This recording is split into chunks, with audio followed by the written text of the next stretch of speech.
Arithmetic progression में आज हम एक न्यूमेरिकल देखेंगे, जैसे कि if the third and nine term of an AP are 4 and -8। अगर हमें थर्ड टर्म और नाइन टर्म गिवन है एपी का, थर्ड टर्म हमें 4 दिया है और नाइन टर्म हमारा -8 है, तो वो कौन सा टर्म होगा जो जीरो के, अगर हम एपी का वो कौन सा टर्म है जो जीरो है। तो यहाँ पे हमें क्या निकालना है, अगर टर्म निकालना है क्वेश्चन में, यानी कि हमें एन की वैल्यू निकालनी है। तो यहाँ पे पहले सबसे पहले हमने लिखना है जो चीज़ हमें गिवन है वो लिख लेंगे।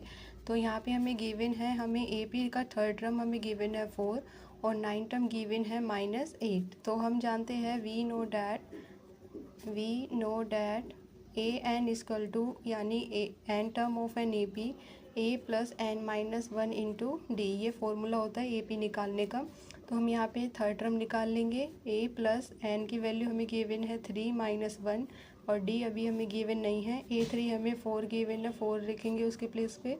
तो a प्लस 3 में से बन जाएगा 2d, ये क्या हो जाएगी हमारी फर्स्ट इक्वेशन।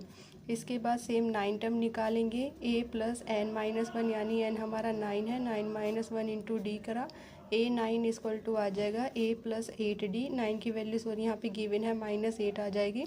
तो ये हो गया हमारा सेकेंड टर्म। इसके बाद हमें क्या करना है, यहाँ पे सब्ट्रैक्ट करेंगे। सब्ट्रैक्टिंग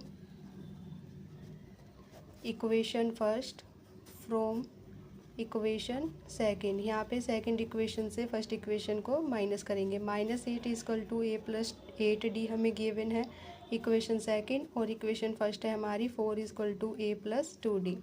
यहाँ पे इसको एलिमिनेशन मेथड यूज़ करेंगे, पॉजिटिव का माइनस सिंबल चेंज हो जाते हैं, और जो सिंबल चेंज होते हैं उसके साथ ही हमें उस इक्वेशन को सोल्व करना है।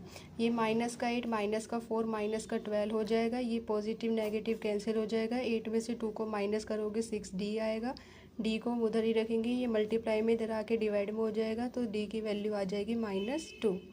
अब इस वैल्यू को हम पुट करेंगे, पुट इन इक्वेशन फर्स्ट, और d इजकल टू -2। तो put d is equal to -2 in equation first. तो इक्वेशन फर्स्ट में इसको जब हम पुट करेंगे, यहाँ पे हमारी फर्स्ट इक्वेशन है 4 is equal to a plus 2d, इसमें वैल्यू पुट करनी।